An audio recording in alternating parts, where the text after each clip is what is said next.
Y bueno, ver de esa próxima jornada del año que viene, en el segundo cuatrimestre del año que viene, vamos a aclararlo, tratar de involucrar a la comunidad académica para que pueda participar de este evento académico, porque todos estamos conformes, los profesores que participaron como ponentes están conformes de este espacio de diálogo y de debate, y me parece más que interesante.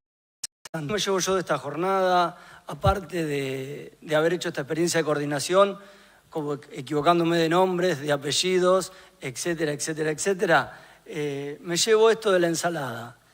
Cuando Aníbal habló de la ensalada, yo dije, uy, la ensalada. Pero después pensé, digo, bueno, y pensando en las metáforas de Sofía, ¿no? Para traerlo también.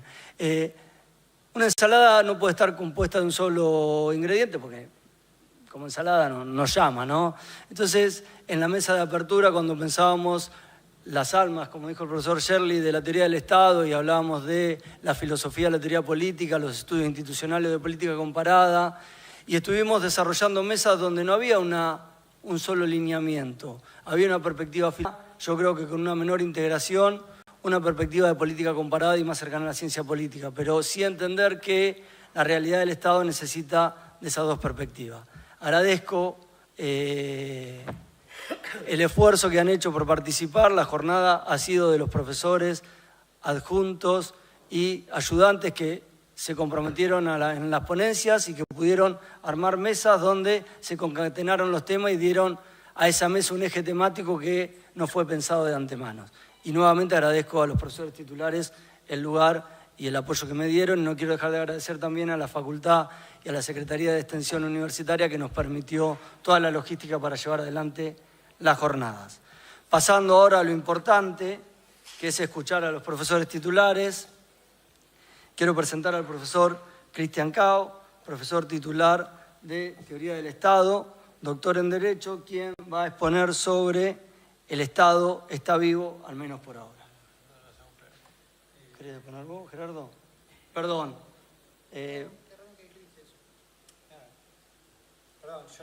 Bueno, buenas noches. Yo le había dicho a Juan que estoy un poco constreñido por cuestiones familiares, pero puedo escuchar, voy a escuchar a los colegas. Como quieran.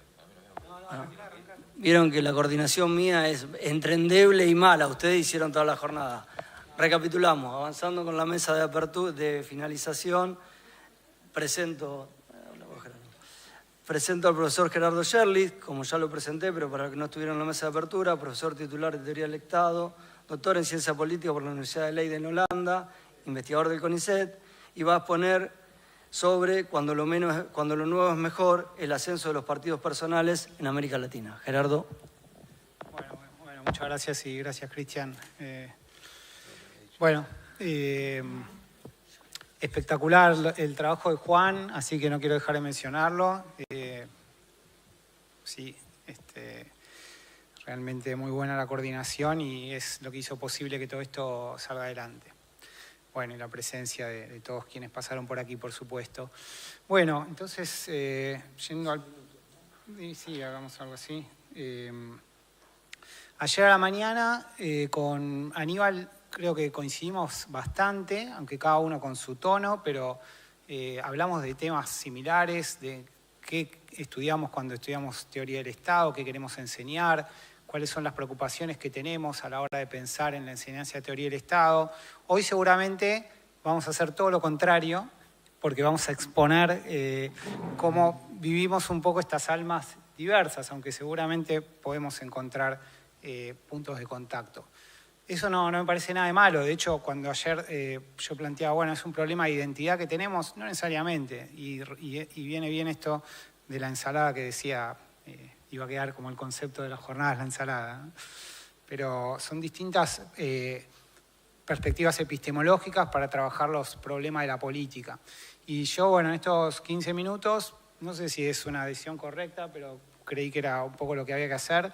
Les muestro algunas de las cosas que estoy investigando ahora, concretamente, algo que estoy haciendo en estos días, y más que nada como una muestra de cosas que investigamos. Es en el marco de la política comparada, de estudios institucionales, y como verán, los comparativistas somos básicamente, y esto suena un poco arrogante, pero partimos de cierta humildad, ¿sí? No queremos explicar el mundo, ni preguntarnos por cuál es la justicia, ni qué es lo bueno, ni qué es lo digno, ni qué es dónde está la libertad, sino que miramos el mundo, los fenómenos políticos, vemos qué se sabe, buscamos quizá algo que no se sabe tanto y que valga la pena saber y tratamos de mirar y agregar un mínimo de conocimiento empírico a algo que no se sabe, ¿no? Y eso es lo que finalmente se publica en una revista y nos permite desarrollar nuestras carreras, ¿sí? Es tan humilde como eso. Bueno, así que un poco el ideal, el objetivo, aunque a los analistas políticos y a los politólogos siempre cuando van a los medios, ¿sí? nos piden o les piden que digan qué va a pasar, ¿no? Qué va a pasar en el futuro. Eso es lo que obviamente ningún politólogo puede hacer y cuando lo hacen es para equivocarse, ¿no? Pero los politólogos básicamente lo que intentan hacer es explicar, ¿no? Para explicar tienen que poder correlacionar variables y controlar la mayor cantidad de variables posibles para poder identificar por qué determinados fenómenos o variables o factores producen o favorecen la producción de cierto resultado. En un nivel mayor de humildad, describen, ¿sí? Lo ideal sería poder explicar y lo básico es poder describir, ¿sí? Pero la explicación requiere también una buena descripción. Esto que yo les voy a mostrar ahora es de ese rango de humildad porque solo presenta una pequeña descripción, ¿sí? ¿Una descripción sobre qué?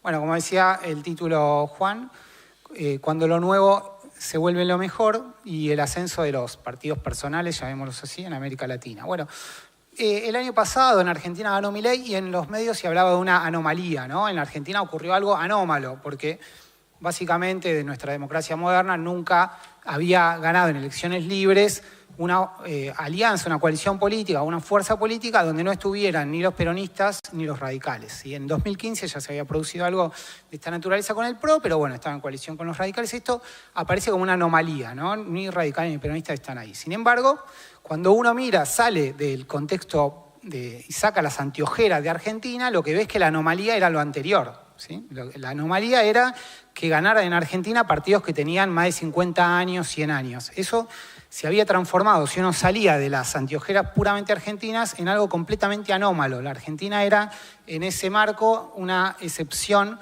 a un fenómeno que se estaba dando, por lo menos en toda la región latinoamericana y en otros ámbitos también, ¿sí? Y esto nos lleva entonces al concepto de los partidos nuevos, ¿sí? Que en América Latina no ha generado mucho interés, seguramente tapado, no sé, overshadowed, como sobretapado por otros conceptos que se han impuesto más, como el de populismo o, más recientemente, el de los outsiders.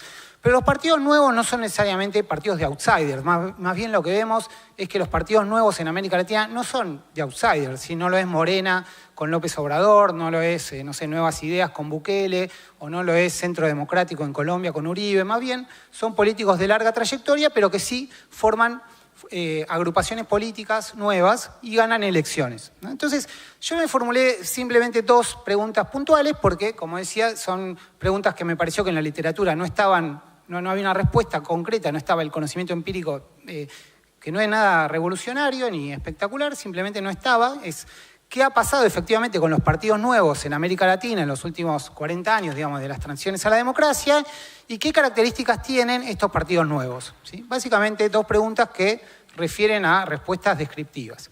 Entonces, lo primero que hice para eso, bueno, les ahorro algunas cuestiones conceptuales, definir qué es un partido nuevo, etcétera. Eso me llevaría un rato, pero lo primero es separar en periodos de 6 años, desde la transición democrática para acá, y ver efectivamente qué fue pasando con los partidos nuevos. Bueno, muy breve, ¿no? En cada uno de estos periodos hay una diversa cantidad de elecciones, pero una cantidad similar, créanme, no voy a entrar en detalles. Hay un promedio de 22.1 elecciones en cada uno de estos periodos de 6 años, lo que da un total de y el total es de 150 elecciones, digamos, free and fair, ¿no? Libres y limpias. Bueno, en el primer periodo, entre el 80 y el 87, no gana ningún partido nuevo. O sea, cuando se producen las transiciones, básicamente ganan los viejos partidos, los que estaban de antes de las dictaduras, o en donde no hubo interrupciones, como Colombia, Venezuela, Costa Rica, siguen ganando los mismos partidos. En el segundo periodo ya sí empiezan a aparecer nuevos partidos, seguramente frente a la crisis de las reformas de mercado de fines de los 80, a principios de los 90, las dificultades para eso que se llamó la doble transición de la dictadura a la democracia y de las economías estadocéntricas a las economías de mercado neoliberales. Ahí aparece una cantidad de partidos nuevos importante. La barra azul marca la cantidad de casos, el porcentaje de casos donde ganan partidos nuevos. La barra roja es el porcentaje de países en los que hay elecciones en los que ganan partidos nuevos. Entonces, del 88 al 93 hay un 33% de elecciones en las que ganan partidos nuevos, y esto involucra al 43,7% de países que tienen elecciones. Después eso se modera, y durante los siguientes periodos de 6 años que contamos, se reduce bastante. Y digamos que entre el 80 y 2017 hay un 19% de elecciones que son ganadas por partidos nuevos. Del 18 al 23 se produce un salto exponencial, ¿sí? Ahora la mayoría de las elecciones son ganadas por partidos nuevos. El 56,5% de las elecciones en estos últimos años son ganadas por partidos nuevos. Partidos nuevos, rápidamente, son partidos que se están presentando por primera o segunda vez. Y un 75% de los países de América Latina tuvieron en estos años el triunfo de un partido nuevo.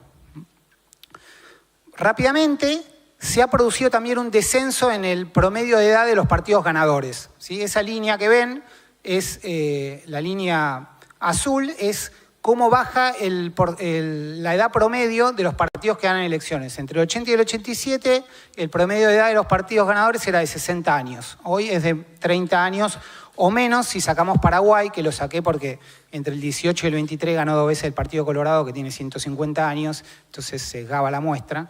Bueno, es una cuestión metodológica. Si sacamos Paraguay, el promedio de edad de los partidos ganadores es menor a 30 años en América Latina. Bueno, esto llevaría un rato simplemente para ver la cantidad de casos. No nos vamos a detener en eso, pero sí está también la cuestión de izquierda-derecha. En alguna época se habló de ola de left turn, de la ola de izquierdas, o después se habló un poco de ola de derechas. Ahora no parece haber ni ola de izquierda ni ola de derecha, ¿no? De los 13 partidos nuevos que ganaron elecciones en los últimos 5 años, 7 son más bien de derecha, de centro-derecha, 6 son más bien de izquierda, de centro-izquierda. Si le agregamos los partidos no nuevos, no cambia la tendencia. Lo que hay claramente es una ola de partidos nuevos. La ciudadanía tiende a votar partidos que se están presentando por primera vez. Rechaza masivamente a los partidos que ya gobernaron. Bueno, ¿cómo...? Otro dato, digamos, ya más, digamos, ya no dentro del marco más teórico, pero hoy tenemos solo 4 presidentes democráticos que pertenecen a partidos fundados antes del 2010 en América Latina, ¿sí? La inmensa mayoría de los partidos gobernantes son partidos de creación muy reciente. Y los partidos relativamente nuevos que fueron creados desde el 78 en adelante, digamos, desde que empieza la tercera hora, los que destaca Levitsky y colegas en un trabajo reciente. Fíjense, en 2016 Levitsky dice, bueno, pero algunos partidos nuevos se crean que más o menos resisten. La mayoría de esos partidos nuevos que se crearon en los últimos 30, 40 años también han tendido a allá. ¿Cuántos minutos van? Bueno. La segunda pregunta es, ¿qué características tienen estos partidos nuevos? ¿Tienen una característica particular? Sí, definitivamente la tienen. Sí, acá tendría que entrar una categorización de los diferentes tipos de partidos, con algunas ustedes están familiarizados, el partido Cachol, el partido de masas, el partido... Bueno, digamos que desde el cambio de siglo al siglo XXI tiende a ganar terreno en la literatura lo que se llama partidos personales o entrepreneurial parties, ¿no? Partidos de un líder emprendedor, ¿no? Y me parece interesante para América Latina la diferencia entre el partido del líder emprendedor o el personal del partido centrado en un líder, ¿no? Nosotros solíamos tener partidos centrados en un líder, pero que a la vez tenían su estructura, ¿no? Podemos pensar montones de ejemplos actuales o más o menos recientes. Para no tocar alguna sensibilidad actual, no sé, el Partido Acción Popular peruano era un partido, sin embargo era impensable sin el liderazgo de Fernando Belaúnde, ¿no? O la Izquierda Democrática Ecuatoriana era un partido, tenía líneas internas, tenía juventud, tenía sindicatos, tenía líderes de segunda línea, pero era impensable sin el liderazgo de Rodrigo Borja. Y así pueden pensar en ejemplos nuestros, ¿no? Hay un partido, pero hay un líder, claro. Los partidos personales son entes creados por una persona para promover su agenda política. Es el líder el que elige al partido más que el partido el que elige al líder. La ciudadanía identifica al partido exclusivamente con ese líder, ¿no? Bueno, los partidos de emprendedores son... Perdón, les mostraba básicamente esta tabla. De los viejos partidos que han ganado elecciones del 80 para acá, la mayoría los podemos caracterizar, esto bueno, tiene sus cuestiones metodológicas, pero rápidamente como partidos institucionalizados, ¿no? Esos requieren toda una estructura organizativa, etc. Algunos son lidercéntricos y muy pocos son personalistas. Con los nuevos partidos pasa algo muy claro. Los nuevos partidos son casi exclusivamente partidos de líder personal, ¿sí? Son creaciones de un líder para promover su agenda política y deliberadamente evitan el desarrollo de una estructura organizativa, ¿sí? Son partidos que nacen y se agotan con el liderazgo personal.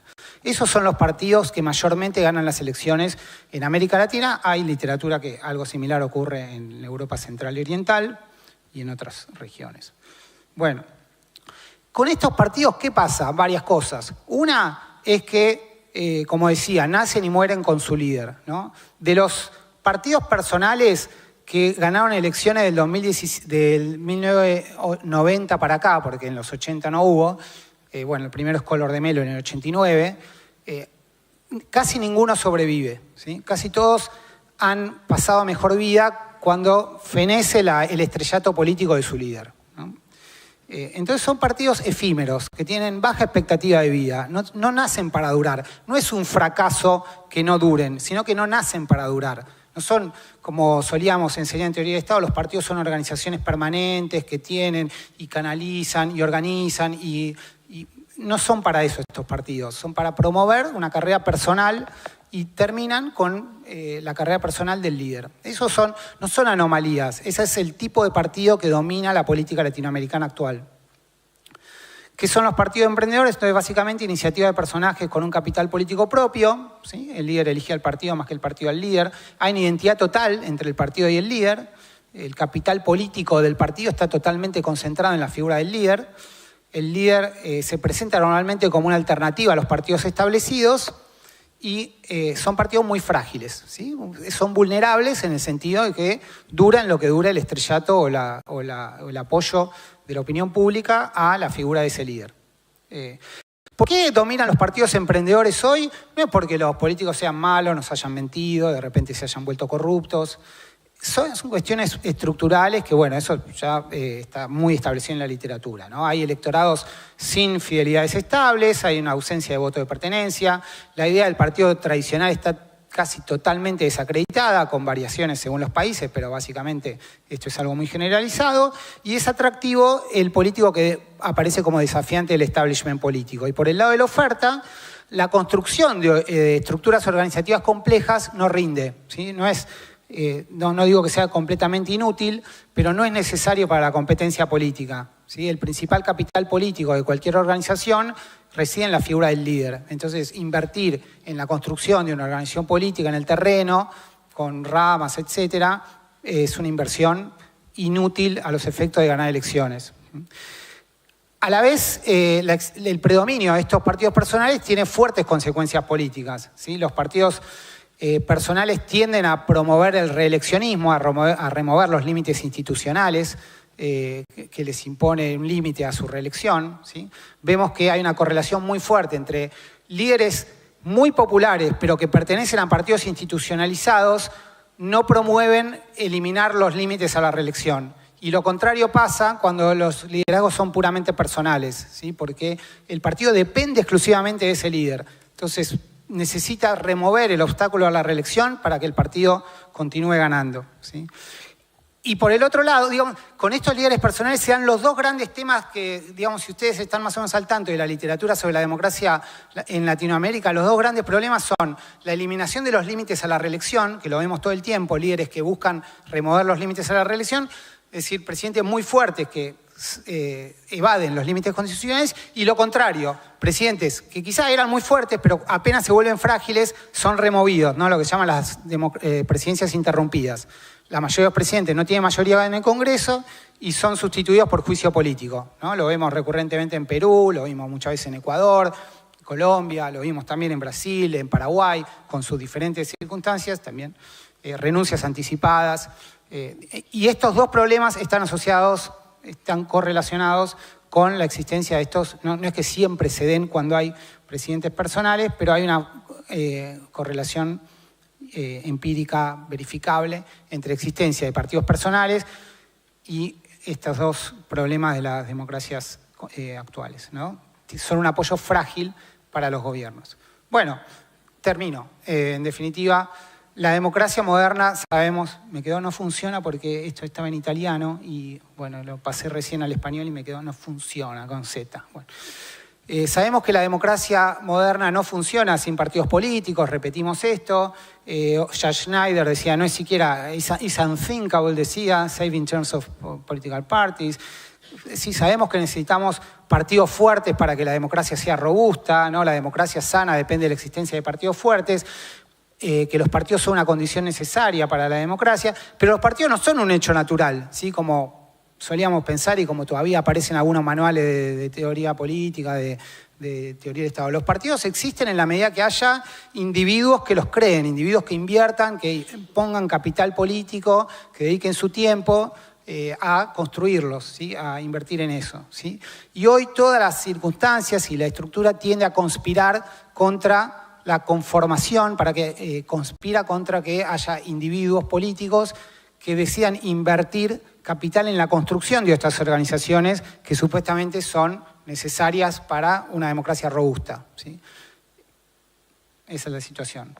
Pensar en que vamos a volver a tener partidos fuertes, partidos sólidos, partidos estables, partidos estables a través del tiempo, es imaginar algo wishful, digamos, porque se nos ocurre que sería lindo. No hay nada que aliente a que sea así. Algo más. Donde ganan los partidos personales, hay dos excepciones, pero donde ganan los partidos personales no vuelven a ganar los viejos partidos. Una vez que ganó el partido personal, el nuevo partido, lo que empieza a pasar, obviamente Guatemala, Perú, Colombia, y hay un par de excepciones, como en Brasil, que ganó Bolsonaro y volvió el PT, digamos, pero son casos excepcionales. Lo habitual es que donde gana el partido personal no vuelva a ganar un viejo partido.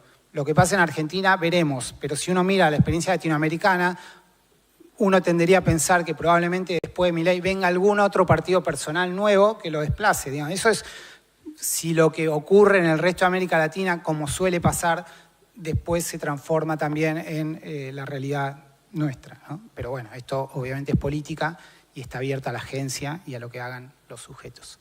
Bueno, muchas gracias y disculpen si me saqué del tiempo.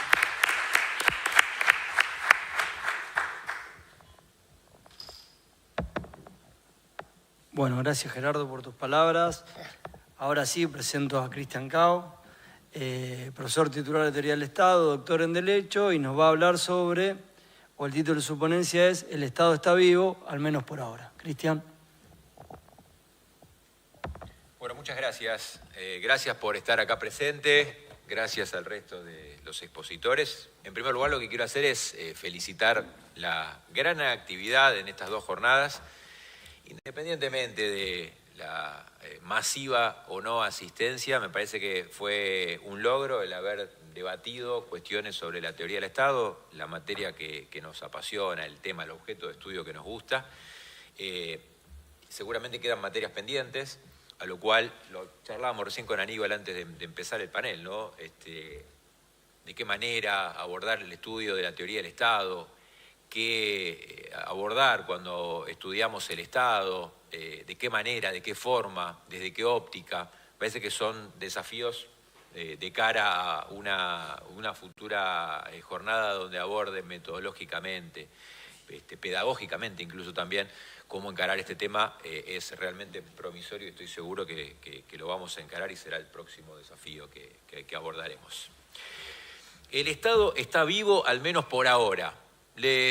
Pensé en ese título transgresor a los efectos de tratar de explicar tres grandes bloques en donde se va a centrar la exposición. En primer lugar, dos de los tantos problemas que el Estado moderno, el Estado contemporáneo, desde el momento convencional de su creación hasta ahora, no ha podido resolver. Dos de los tantos problemas que no ha podido resolver. Después, desde el retorno a la democracia, dado que el panel se centra en eso, desde el retorno de la democracia de la gran mayoría de los estados en América Latina hasta ahora, esos dos mismos problemas el Estado no solamente no los ha podido resolver, sino que encima se han potenciado.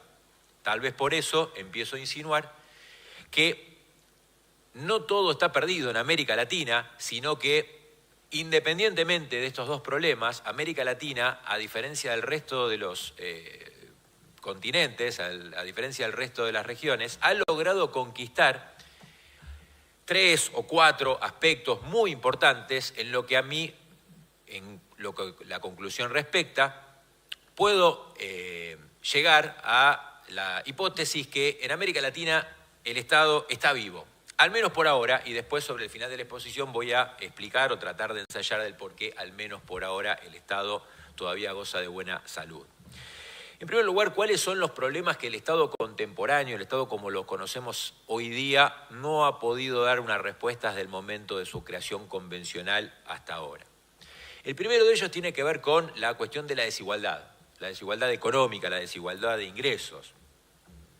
Aspectos estadísticos o matemáticos, si se quiere, el coeficiente de Gini sobre ingresos da cuenta que el Estado del momento de su creación hasta ahora, independientemente que en algunos casos sea mucho mayor o no, algún país tal vez de Europa escandinavia, lo concreto es que no ha podido dar respuesta a la desigualdad económica, y es un primer problema que lo tenemos desde el momento de la creación, pasando por las distintas formas, las distintas formas de gobierno, las distintas formas de Estado, desde las monarquías absolutas, pasando por los estados contemporáneos e incluso en los estados constitucionales. Hoy tenemos un gran problema y esos problemas no pueden tener o no han tenido hoy una seria y una respuesta que den cuenta del atendimiento concreto a ese problema.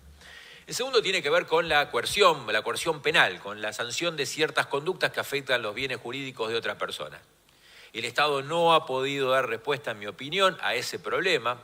El problema me refiero a no solamente la cuestión de podemos estar en el siglo XXI hablando de la cárcel, de la pena privativa de la libertad en una unidad penitenciaria como una manera de resolver, o al menos de disuadir, o al menos de tratar de prevenir, o cualquier otro sinónimo que ustedes quieran buscar, este problema que tiene de la sanción a conductas que atentan o lesionan bienes jurídicos de la persona. Mi respuesta es no lo ha podido resolver. Alguno me podrá decir, bueno, pero ¿hay algún aspecto que ha sido superado respecto a cómo el Estado hace frente a justamente la lesión de bienes jurídicos de otra persona? Es cierto, hoy la pena de muerte, en la gran cantidad de los países, pero no en todos, ha sido abolida. Y eso es una suerte de superación de aquellas sanciones en donde aplicaban los estados para castigar a aquellas personas que lesionaban algún tipo de bien jurídico. ¿Ven? Hace 3 días estuve en Guatemala, en donde su propia Constitución habilita la pena de muerte, independientemente que el Sistema Interamericano de Protección de Derechos Humanos lo sanciona constantemente con su Corte Interamericana de Derechos Humanos, pero este problema todavía está pendiente en América Latina, aunque en otros países lo hemos superado. Quiere decir que hay una suerte de salto de nivel, de mejora en esta situación, pero en lo que tiene que ver con la situación de la pena privativa de libertad en unidades penitenciarias, bueno, esto no ha podido ser superado, no da una respuesta clara a esta situación. Y bueno, evidentemente es indudable que a uno le viene a la mente algún debate que se ha dado en el ámbito o en el marco de la Corte Interamericana de Derechos Humanos respecto a las unidades penitenciarias como centros o como lugares de tortura.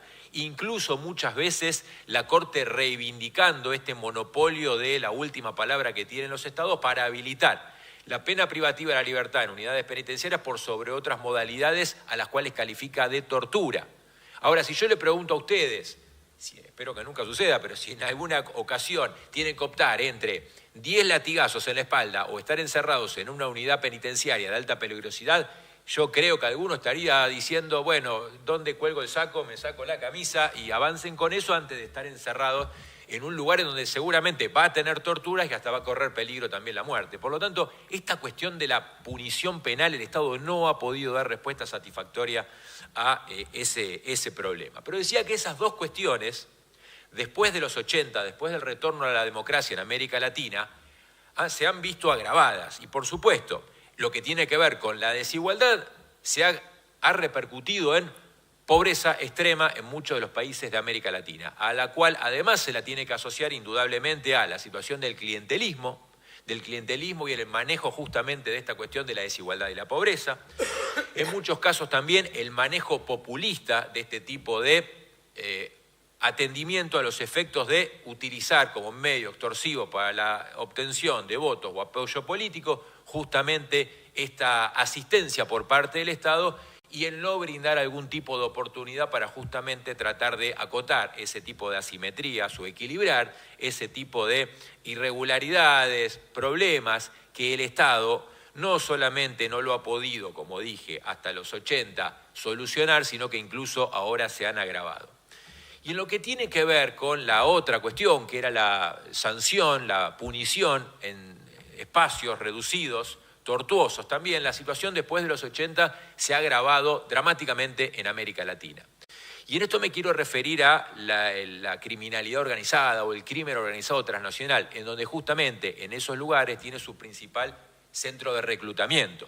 La situación alcanza a casi todos los países de América Latina, en donde no solamente en esos lugares hay un reclutamiento por parte de estas organizaciones criminales, sino que se toma como una suerte de escuela, como una suerte de lugar, territorio pequeño, determinado, en donde estas organizaciones son los que fijan la regla de juego. Quiere decir que en términos weberianos e incluso son los que fijan la última palabra o el monopolio de la fuerza. Quiere decir que hay una huida por parte del Estado en el atendimiento de estas dos cuestiones, pero básicamente hay un agravamiento de este tipo de problemáticas que de alguna manera en esta huida del Estado y un recupero o una conquista por parte de las organizaciones criminales en determinados territorios, estamos hablando de una pérdida de legitimidad del primero y un aumento de la legitimidad del segundo. No hay que ver más que estadísticas en muchos de los países de América Latina para ver cómo estas organizaciones empiezan a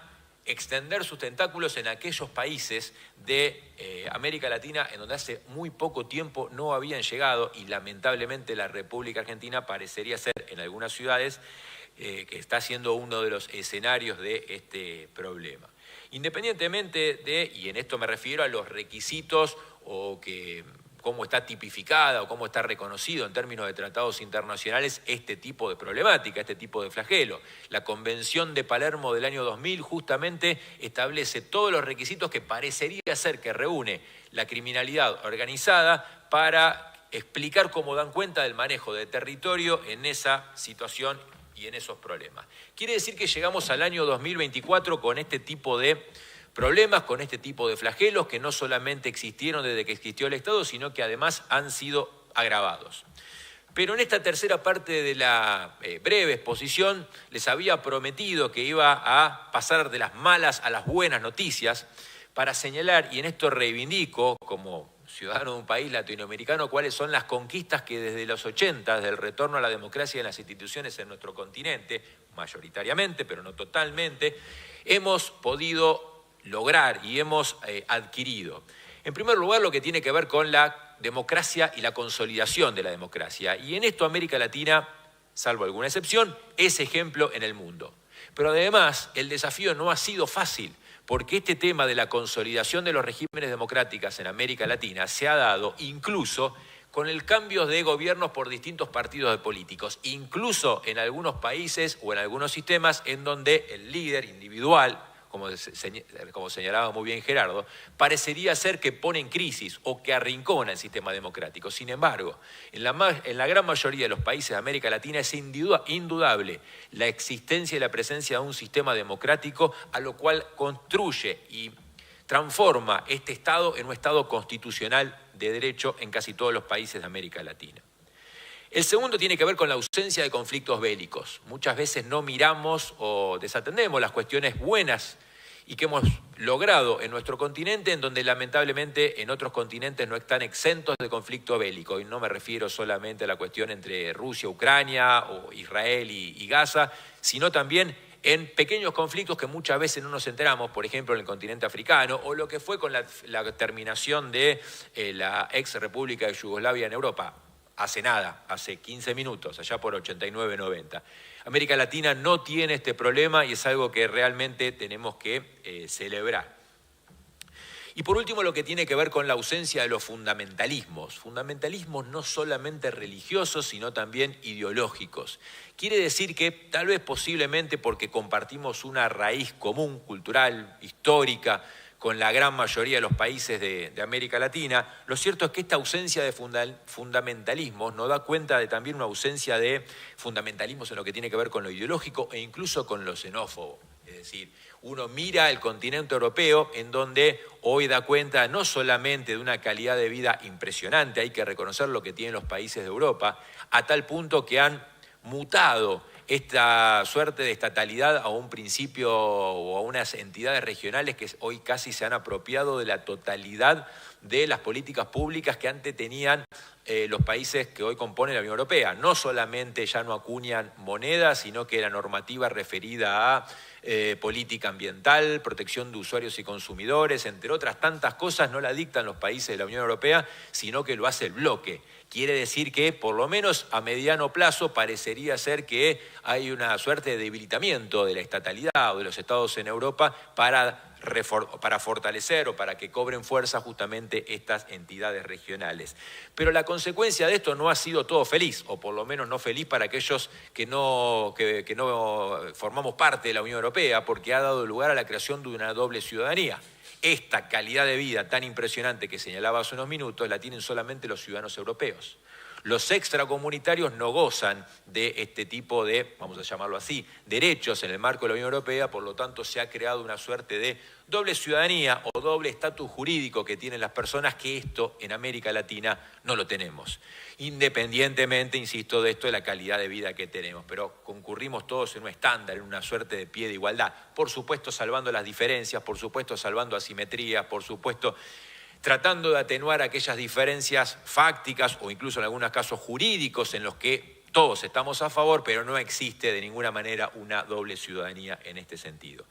Y para ir redondeando en el último minuto que me falta de la exposición, les decía que esta cuestión del Estado y Estado constitucional, voy a terminar con este concepto, está vivo. Me refiero a justamente valorar lo que tenemos, lo que hemos conseguido desde el retorno de las instituciones y la democracia, pero al menos por ahora significa el asumir el compromiso. Esto que tenemos y que consolidamos después de tanta tragedia en los países de Latinoamérica, tenemos que defenderlo día a día. Esto no es algo que está escrito en una piedra tallada, sino que es algo que tenemos que defender. Tenemos que protegerlo y tenemos que cuidarlo, no solamente el compromiso ciudadano al momento de votar, sino cada uno desde el lugar defender las instituciones, defender la democracia, que no es otra cosa que defender el Estado de Derecho constitucional.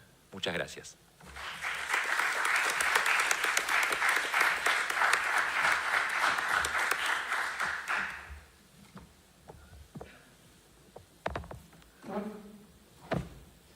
Bueno, muchas gracias, Cristian, por tus palabras. Ahora toca escuchar a Aníbal Dauria. Aníbal es profesor titular de Teoría del Estado, doctor en Derecho Político por la Universidad de Buenos Aires, investigador permanente del Instituto Gioja, y el título de su ponencia es Circularidad y cinismo en la política contemporánea. Aníbal. Bueno, hola. Como soy el último, tengo la obligación de ser más breve, así nos vamos todos de una vez. Me quedé pensando lo de la ensalada. Yo dije eso ayer. Es fabuloso que te cite y no recordar qué es lo que dijiste, pero bueno, si fue una metáfora acertada, buenísimo. Bueno, ahora voy a hacer una ensalada. Voy a ser breve, pero voy a mezclar dos o tres cosas que me anoté y no sé cómo voy a resolver unirlas. Son algunas cuestiones conceptuales y otras que tienen que ver con mi percepción de la realidad política cotidiana, cual creo que no es solamente de la Argentina, pero ya ustedes sacarán sus propias conclusiones. Primero, a lo largo de estos 2 días hemos escuchado el Estado esto, el Estado lo otro, el Estado debe hacer esto, el Estado hace esto, el Estado hizo esto. Obviamente es una jornada de teorías del Estado, pero lo que uno nota, me parece, no hace falta tener muchas luces, es que no todos usamos la palabra Estado en el mismo sentido. Permanentemente estamos usándola, es una palabra sumamente polisémica. Dejando de lado los sentidos fuera del mundo político y jurídico, ¿no? Dejando de lado Estado sólido, Estado líquido, Estado lamentable, dejando de lado eso, en el ámbito del derecho y de la teoría del Estado y la teoría política, la palabra Estado se usa de maneras muy diversas. Yo distingo por lo menos 3, me parece importante esto para entendernos, y para entender muchas discusiones políticas que se dan después acerca de sos anarquista, no sos anarquista, o ese tipo de temas. O hay que achicar el Estado y que agrandar el Estado. El sentido más amplio es el que vemos en la escuela secundaria. El Estado son 3 elementos: territorio, población y después algunos dicen aparato de dominación, organización del poder político, qué sé yo, organización jurídica, bueno. Pero ese tercer elemento sería uno más entre otros, entre 3, ¿no? Ese es el sentido más amplio. Me parece que no es muy frecuente, más que en los libros de instrucción cívica, y tal vez tenga cierto uso implícito entre los internacionalistas, cuando hablan de eso, las Naciones Unidas como organización de estados. Hay un sentido más acotado que yo sospecho más frecuente entre los politólogos, pero también es muy frecuente en el habla cotidiana, que se refiere solamente a ese tercer elemento: aparato de dominación, organización del poder, como quieran. En el habla cotidiana, cuando decimos el Estado me aumentó los impuestos, no estamos diciendo que el territorio y la población me aumentaron los impuestos. De hecho, la población es la que padece o no ese tributo, o lo da o no, con alegría o sin alegría. Estaba hablando, o cuando decimos el Estado violó los derechos humanos, estamos refiriendo a ese tercer elemento, ese aparato de dominación, ese conjunto de instituciones, personas, leyes, no sé, que de alguna manera se las considera que organizan la vida en esa sociedad. Pero sigue siendo una utilización, para mi gusto, demasiado amplia. Muchas veces uno se encuentra con filólogos o estudiosos, no sé, de filosofía antigua, por ejemplo, que traducen. Hoy se discutió sobre el banquete de Platón, me pareció. Cuando entré estaban hablando del banquete de Platón y de la República. No, pero se traduce habitualmente el concepto de polis como ciudad-estado. Incluso algunos autores hablan del Estado medieval. Obviamente nadie es el dueño de las palabras, que uno puede usarla como se le dé la gana. Pero siempre conviene estar atento a cómo se está usando. Porque a mí hablar de la polis como ciudad-estado, de Estado medieval, me suena como decir que el caballo era la motocicleta de un gaucho. No sé, es otra cosa. Podía cumplir una función parecida, pero el uso de la palabra Estado en un sentido político, cuando nos referimos a un político, surge en la modernidad. A partir del siglo XV y XVI se atribuye a Maquiavelo. En el Príncipe aparece, entrada mencionado, pero también de una manera todavía no muy clara, como para referirse a una nueva forma de orden social que aparece precisamente en el siglo XV, XVI y XVII y se va a ir afirmando a lo largo de esos siglos. No la quiero hacer larga, pero básicamente estamos pensando en un orden jurídico, burocrático, impositivo, judicial, policial, militar, represivo, que reclama con éxito el ejercicio monopólico de la coacción sobre una superficie de extensión considerable, de más de una ciudad por lo menos, y de poblaciones ya donde no hay relaciones cara a cara. Este sentido de la palabra Estado es el que yo utilizo, la palabra Estado, y me parece es el más acotado. Así lo utiliza, por ejemplo, Hermann Hesse y también Max Weber. Digamos, ¿no? El sentido me parece más específico de Estado. Y nace junto con el capitalismo, la economía monetarizada. Son fenómenos que nacen como uno contra cara del otro. También con una concepción, si se quiere, lineal y progresiva del tiempo histórico, que no existía ni en la Edad Media ni en la Antigüedad. Bueno, esa es mi aclaración. Segundo, obviamente, esto no es una cosa, nació, ya apareció el Estado. Uy, mirá, son procesos históricos, son graduales. Fijamos ahí una fecha convencional, un año, un siglo convencional, pero si a partir de acá empieza a verse esas transformaciones y experimenta, desarrolla unas transformaciones que todos conocemos. Usted dice, bueno, la primera expresión histórica es el Estado absolutista, que vino a garantizar la paz en el contexto de las guerras civiles religiosas, de alguna manera el absolutismo solucionó este problema. Después viene el Estado liberal clásico, donde ya se busca limitar el poder de los gobernantes, asegurar determinados derechos individuales, y sería un progreso histórico más, y cultural, y político. Y después, con la universalización del sufragio, primero masculino y después también femenino, o sea que lo que llamamos Estado democrático de derecho, no tiene más de 70 años en general en la mayoría de los países, porque la mujer estuvo excluida del voto en la mayoría de los países hasta hace todavía un siglo. Así que si tomamos las palabras en serio, Estado democrático, si le llamamos democrático al Estado representativo, es mucho más reciente de lo que creemos.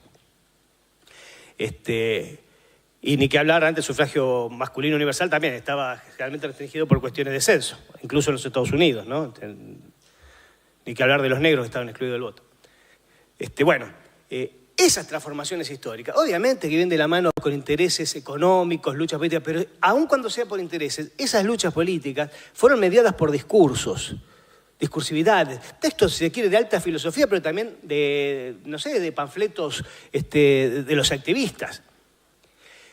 Y obviamente todas esas discursividades tienen un fuerte componente retórico, es decir, emocional, pero también había un fuerte elemento argumentativo, conceptual, teórico, que explica, me parece, en gran medida qué resultados fueron obteniéndose en esas transformaciones. Es cierto que lo que se planea y lo que se busca nunca se logra del todo. ¿No? Está esto que dice el doctor Zivago, ¿no? En la novela Nobles Ideales que se transforman en toscas realidades.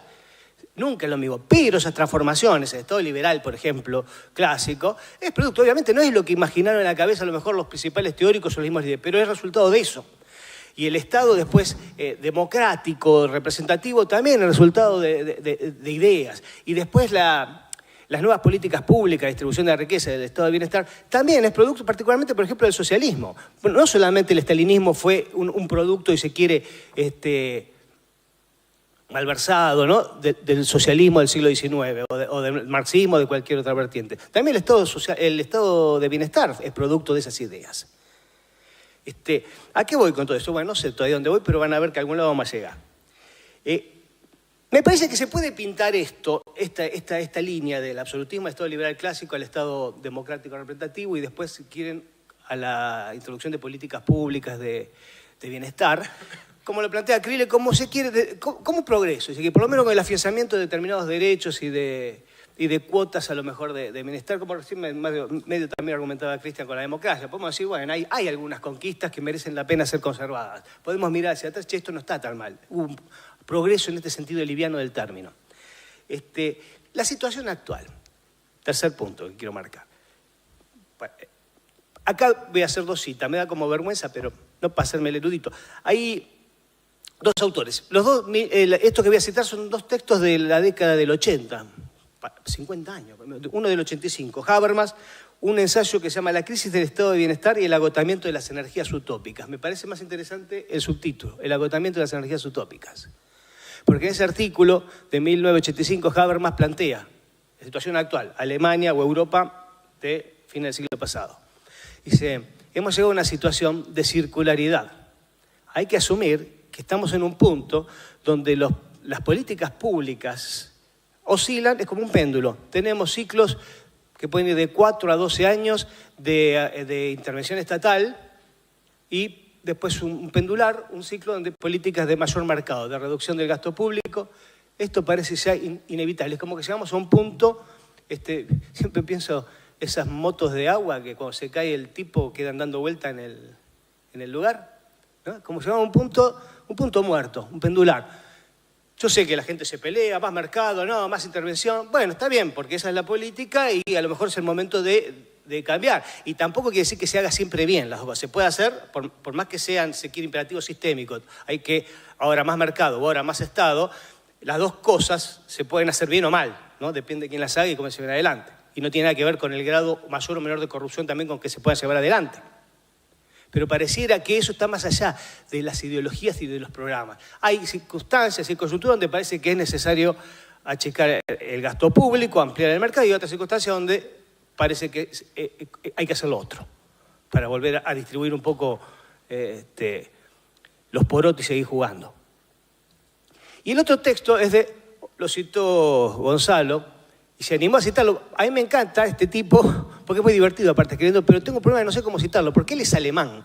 Pero el apellido acá creo que el Sofi descubrió que era holandés el apellido, y por eso, bueno, yo le digo Sloterdijk, porque en alemán sería Sloterdijk, pero si el apellido es holandés parece que hay que decir Sloterdijk. En el seminario decidimos decirle Sloto, así no, Slotter, ¿no? Slotter le decimos en el seminario. Bueno, Peter Sloterdijk. Un libro de 1983, 2 años antes del texto de Habermas, Crítica de la razón cínica. Hace un diagnóstico, para mí, muy interesante. No se funda en muchos datos empíricos, más que en la experiencia de vivir en Alemania de esas últimas décadas. Dice, bueno, que la crítica, en el sentido técnico del término, la crítica filosófica, esto de exponer los presupuestos, los prejuicios de lo que se abordan doctrinas o en los que se construyen instituciones, lo que no está visto, los intereses de clase, todo ese tipo de cosas, hoy se ha vuelto infructuosa, estéril. ¿Por qué? Porque ahora reina el cinismo. No es que, mira, esto era falso, cambiemos, ya no podemos creer más en esto. Es como dice Sloterdijk, hoy en día en la política está hablando, impera esta razón cínica, donde nadie cree lo que dice, o por lo menos la mayoría de la gente no cree en lo que dice, pero lo sigue diciendo como si lo creyera, como si quisiera creerlo. Es decir, todos, creo que hoy también si uno le pregunta a cualquier político o cualquier analista acá, que nos consideramos realistas, uno le pregunta si realmente cree que 240 tipos reunidos en Rivadavia y Callao, o Rivadavia y Entre Ríos, representan la voluntad de 47 millones de personas. Todos sabemos que no es cierto eso. Es más, ni siquiera nos atreveríamos a sostener que existe algo así como la voluntad de 47 millones de personas juntos, ¿no? Son creencias que el Estado representa el bien común, estas cosas que repetimos y que enseñamos y que circulan en los medios. Que los partidos políticos tienen programas, que la gente vota por ideas. Esto es realismo, es cierto, pero nadie cree, pero no importa si está bien o está mal eso. Lo que llama la atención es por qué se dice lo contrario. ¿Por qué no se dice abiertamente esto? En general, hacemos como que creemos, o mucha gente hace como que cree. Y lo que le escandaliza más a Sloterdijk, o Slotter, en ese texto, es que la izquierda, en Alemania está pensando en el Partido Socialdemócrata, la izquierda ha alcanzado los niveles de cinismo que eran tradicionales de la derecha. Pues está bien, qué sé yo, que un gran empresario él no crea que realmente está dando trabajo, sino que él vive el trabajo. Está bien, él va a creer, le va a convenir decir que yo creo trabajo y no que vivo el laburo de mis obreros. Lo que es grave, dice Sloterdijk, lo que más sorprende es que ahora la izquierda ha alcanzado ese nivel de cinismo. Nadie en la izquierda cree las cosas que dice, nadie cree en la revolución redentora ni el socialismo. Hacemos como que se imposta el discurso romántico. Bueno, a mí me resulta muy seductor el diagnóstico, porque obviamente impresiones. Yo creo también percibir algo parecido. Lo que Sloterdijk percibe en Alemania y Europa hace 50 años, yo creo percibirlo también hace unos cuantos años en la realidad política argentina.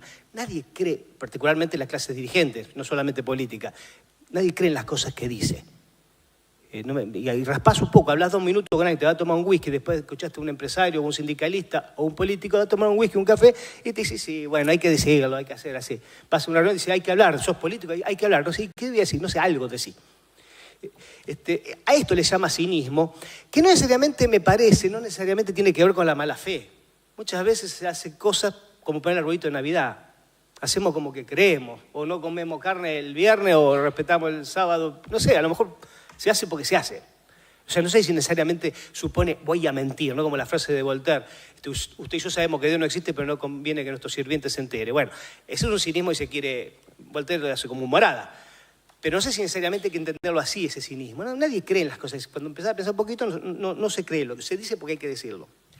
Eso es lo que se espera de uno. Bueno, ¿a qué voy con todo esto? Nuevamente, no sé a dónde voy, pero acá viene mi quinto punto que anoté en esta ensalada. Está ahí todavía, ¿no?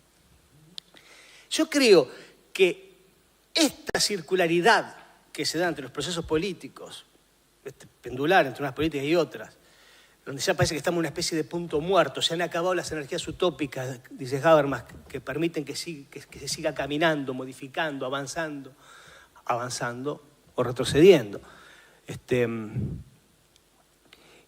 Y este cinismo donde ya el lenguaje se ha vaciado, nadie cree muy bien lo que se dice, creo que implica en la cultura política, no solamente argentina, por eso me parece general, varias cosas. Entre otras cosas, el achatamiento de la conciencia histórica. Y entre otras cosas, también no sé cómo decirlo para no parecer logocéntrico, pero sí la incapacidad argumentativa, el festival de la falacia, que no digo que sea necesariamente de mala fe, pero formas de argumentar que impiden realmente, que uno dice, ¿para qué vamos a argumentar así si esto no es argumentar? Vayamos directamente a agarrarnos a las piñas en vez de estar insultándonos, porque no tiene mucho sentido esto, sino... estoy pensando 2 o 3 ejemplos. ¿Cómo se achata la conciencia histórica? Esto ya en la Argentina me parece que tiene larga data, pero siempre hay ejemplos recientes. Uno lo ve ahora. Bueno, esta manera contraponemos a Alberdi y Roca y lo contraponemos a Rosa. ¿Y qué tiene que ver? Murieron hace 2 siglos. ¿Qué estamos con esto? Esto ya viene hace rato, ¿no? Me acuerdo, un ministro de la Nación hace unos años decía... los que nos critican son los que vencieron en la batalla de Pavón. ¿Viste? Yo tenía ganas de decir que estaba viendo por televisión, pero los que vencieron en Pavón están todos muertos. Y los que murieron también, ¿no? Están todos muertos los de Pavón. Esta manía de reinterpretar el pasado del presente y el presente del pasado que nos lleva a hacer mala historiografía y mala política.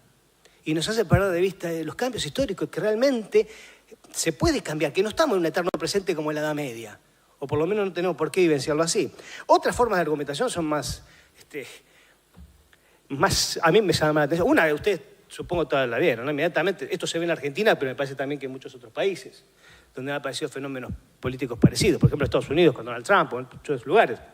Si vos disentís con alguien, inmediatamente sos un estúpido que te llena la cabeza, o sos una porquería de persona que obviamente estás entongado, estás arreglado con eso. No hay posibilidad de que tengas un pensamiento de buena fe distinto del otro. O sos un tarado o sos un malvado. Este es más viejo que la escarapela. Hay otra más sutil. Estos son casos reales, lo que estoy diciendo, no estoy inventando.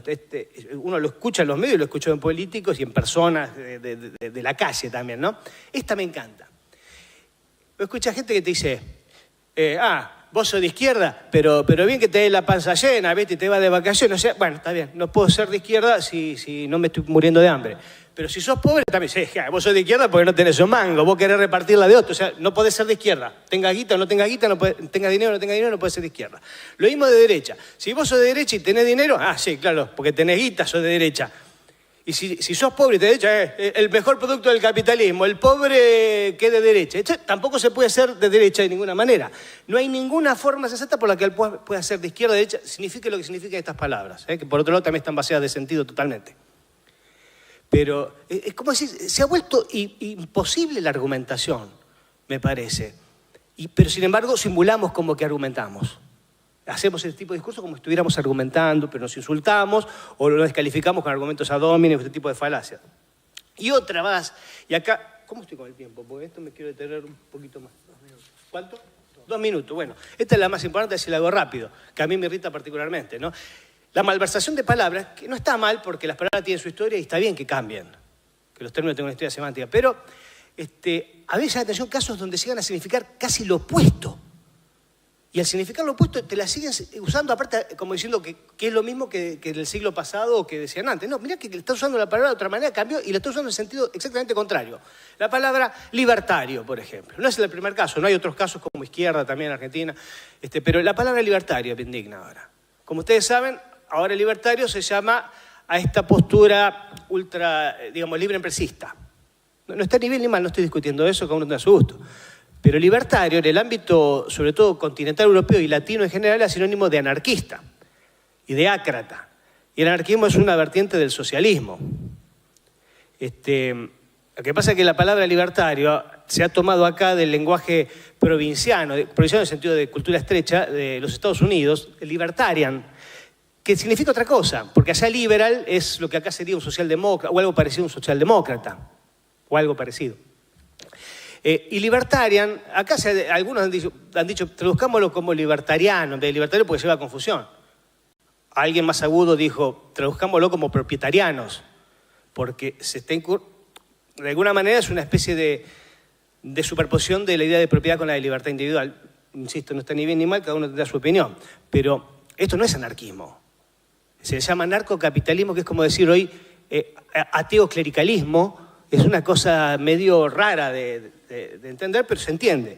Lo que pasa es que la palabra tiene este significado. Ahora, es totalmente opuesto a lo anterior.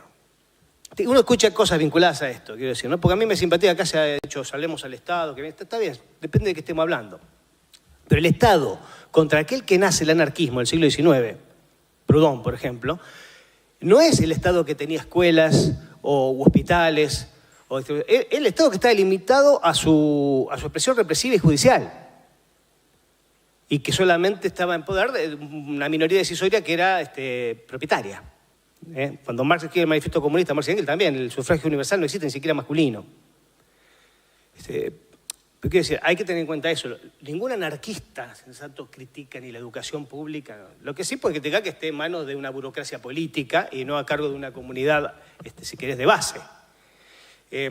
Otro punto, los argumentos. Digo esto porque también uno lo ha escuchado. Si vos sos anarquista y vivís del Estado, te dicen, ¿no? O uno puede escuchar. Bueno, mira, esto no es solo para el anarquismo. Cualquier socialista sabe, o por lo menos cree, no sé si sabe, que el tipo que trabaja vive de su trabajo. Si tu empleador es la Ford o es el Estado, es otra cuestión. El empleado... Chao, suerte. El empleado de Ford no vive de la Ford, trabaja para la Ford. En todo caso, los dueños de la empresa obtendrán ahí o no las ganancias que obtiene la empresa por el trabajo de sus trabajadores. Lo mismo pasa con el Estado. Los que en todo caso en el Estado son los que hacen carrera política en el Estado, o lo mismo que el empresariado, es otra cosa. Pero uno escucha estas cosas, ¿no? Vos vivís del Estado, uno escucha políticos decir estas cosas. Y si no trabajaste nunca, y uno lo vi, ¿vos de qué trabajaste? ¿Estuviste especulando toda tu vida en la bolsa? No sé. No sé. El tema es que es productor, porque el argumento del anarquismo del siglo XIX, el de Proudhon, por ejemplo, es un argumento de origen burgués. Por eso Marx le llama a Proudhon el Sieyès del proletariado. El argumento de Sieyès prende la mecha de la revolución con ese famoso texto que es el tercer Estado, dice esto. Bueno, las tres clases en Francia, el clero, la aristocracia y el pueblo llano, el tercer Estado, ¿cómo funciona esto? Mira, estos dos primeros son parasitarios, viven del tercer Estado, es decir, que es la gente común. Puede haber una nación sin nobleza y puede haber una nación sin clero. Lo que no puede haber es una nación sin el pueblo. Este es el argumento de Sieyès. Lo que va a ser el socialismo, uno puede estar de acuerdo o no, pero el argumento es el mismo. La diferencia que considera parásito ya no al clero y a la nobleza, sino a los capitalistas. Esto es lo que uno puede discutir o no. Pero el argumento es el mismo. O sea, no hay una oposición, sino que hay una radicalización, porque todo ese movimiento socialista y feminista, después también la mayoría de las feministas eran socialistas, lo que tratan de hacer es llevar a la realidad los ideales de la Revolución Francesa. Bien entendido o mal entendido. Bueno, ¿a qué voy con todo esto? Bueno, creo que todo esto se ha perdido, porque ahora cuando se discute izquierda-derecha no están discutiendo estas cosas. Son significantes vacíos, como se suele decir. Las palabras se han vuelto peligrosas en la misma medida que se han vaciado de contenido. Ha quedado de las discursividades nada más que el efecto retórico, me parece a mí. Y la parte conceptual de esos discursos políticos es inexistente. Lo que nos lleva a una paradoja. Si el cinismo, es esa actitud, ya con esto termino, si el cinismo, si es verdad lo que dice, si tiene razón Sloterdijk cuando dice, bueno, ya nadie cree en lo que dice creer, o sea, somos todos escépticos aunque simulemos creer. Por otro lado, tenemos si ese diagnóstico es correcto, y por otro lado, si es correcto que este vaciamiento del lenguaje parece llevar a si no queremos usar la palabra fanatismo o fundamentalismo, porque Cristian recién dijo que no hay, usemos una más leve, crispación, como decía Mujica. La política está muy crispada, y particularmente en nuestros países, en Argentina, en Estados Unidos. Usemos crispado, porque no nos estamos matando unos con otros, pero bueno, hay crispación, hay odio en las redes. ¿Cómo puede ser compatible ese escepticismo supuesto del cinismo con este fanatismo leve o esta crispación que también existe en la política cotidiana, donde estamos permanentemente insultando y descalificando y no argumentamos? Se me ocurren tres hipótesis y con esto nos vamos todos cantando la marsellesa, si quieren. Tres hipótesis, a lo mejor hay más, ¿no? ¿Qué relación hay entre ese cinismo que Sloterdijk ve en los años 80 y esta política crispada que uno parece percibir hoy en día? Una sería decir, bueno, no todos son cínicos. Hay unos tipos que son cínicos y otros que son los que consumen esas creencias que los otros no creen. Este sería el esquema clásico. Acá el cinismo sería algo de mala fe, manipuladores, y después estaría el rebaño que sigue eso. Primera explicación, no me gusta mucho por lo simplona. Hay una segunda explicación posible. Aquel cinismo que percibía Sloterdijk en los 80, pero que a lo mejor acá apareció más tardíamente, ¿no? Es la causa de esta crispación actual, de esta búsqueda de fe en ideas políticas, en discursividades políticas vacías de ideas, digamos, ¿no? O sea, esto ocasionó esto. No sean al mismo tiempo. Y la otra, tercera, que me parece la más interesante, es que no es incompatible cinismo y fanatismo, sino que son dos caras de la misma moneda. Uno podría pensar si muchas veces no han sido los fanáticos los más incrédulos. Estoy pensando, una frase, me da vergüenza, está también un padre de la Iglesia Latina del siglo II, ¿no? Tertuliano, creo porque es absurdo. Esta frase es re cínica. Creo porque es absurdo, porque lo absurdo es increíble, inverosímil por definición. Creo porque es absurdo, este es el fundamento de la fe de Tertuliano. Algo parecido en el siglo XX, Teilhard de Chardin, ¿no? Tener fe es querer tener fe. Esto es cinismo puro. Tú uno se pregunta si precisamente el fanatismo no es consecuencia de un cinismo de fondo, ¿no? De querer creer cuando no hay más que discursividades vacías o contradictorias o absurdas. Eso es todo lo que tenía que decir. No sé si salió algo claro de todo esto, pero ahí está, es lo que salió.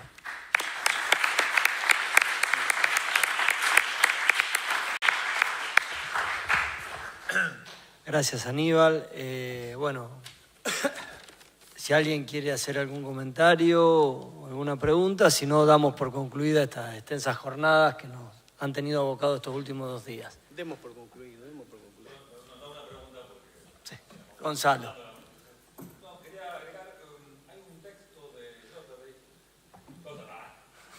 Slaughter.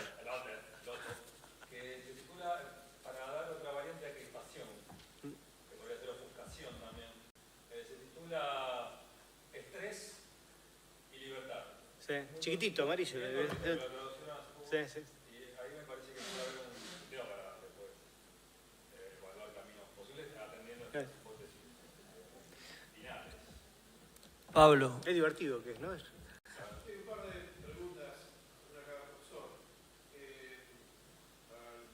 Yo sabía que iba Gerardo, hubiera aprovechado para criticarlo durante. Habló por un lado de avance de la criminalidad organizada en Latinoamérica y por otro lado habló de la falencia del Estado contemporáneo en materia de política criminal, con métodos reductos, inútiles. ¿Cómo imagina cómo sería una relación, si es posible, donde se supere esta etapa, digamos, fructífera actual en materia de política criminal con respecto a la accesibilidad que nos va a avanzar? Y al doctor Laura, dijiste en un momento, dejaba paz, creo que no tiene que pasar desapercibido del péndulo de más o menos intervención estatal o liberpresismo. Sin embargo, dijiste, a veces se hace mal y a veces se hace bien. La pregunta es, ¿hasta qué punto ese mal y bien no repercute en el cinismo posterior? Digo, ¿sería lo mismo si se hiciera bien? Porque generalmente se hace mal, ¿no? Bueno, la reflexión te remita a eso y... Yo lo digo muy breve. Yo no sé si los grandes líderes de las organizaciones criminales vinieron a la Facultad de Derecho a estudiar teoría del Estado. Lo que sí sé es que manejan muy bien los conceptos, manejan territorio, tienen una población, manejan el poder, tienen una estructura jerárquica, la manejan perfecto. Algunas de ellas incluso preexisten al Estado. En Italia las organizaciones mafiosas son previas a la unificación italiana, pero tienen un porqué también, ¿no? Era una suerte de protegerse frente al francés invasor, al español invasor, y bueno, de alguna manera constituir esos pequeños estados, y existen hasta hoy día. Previo a la constitución del Estado italiano todavía preexisten.